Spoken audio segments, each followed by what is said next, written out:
Bank অ্যাসোসিয়েশনের বিশাল কর্মকর্তা, তাই না? এরা প্রত্যেকেই যখন তারা এই পদগুলোতে থাকে তখন তারা সততা ভুলে যায়।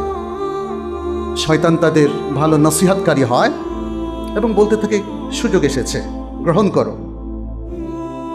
তাদেরকে মিথ্যা আশ্বাস শয়তান দেয়। সেই কথাটি সূরাতুন নিসার 120 নম্বর আয়াতে আল্লাহ তাআলা তুলে ধরেছেন, ইয়াইদুহুম ওয়া ইউমান্নিহিম। শয়তান তাদেরকে ওয়াদা দেয়, প্রতিশ্রুতি দেয়, তোমার কোনো সমস্যা নেই, সব কিছু ওকে, এবং তোমার পিছনে শক্তি, সামর্থ্য, বিত্ত, বৈভব সব কিছু আছে। এবং তাদেরকে আশ্বাস দেয়, ওয়ামা ইয়াইদুহুমুশ শাইতানু ইল্লা গুরুরা। প্রকৃত অর্থে শয়তান তাদেরকে প্রতারণা ছাড়া আর কোনো কিছুর আশ্রয় দেয় না। প্রত্যেক ব্যক্তি সে যদি নিজেও সিদ্ধান্ত নেয় যে আমি দুর্নীতি করে অবৈধভাবে দুনিয়ার এই বিষয় কামাবো, এই জমিগুলোর মালিকানা নেব, এটা কিন্তু প্রতারিত।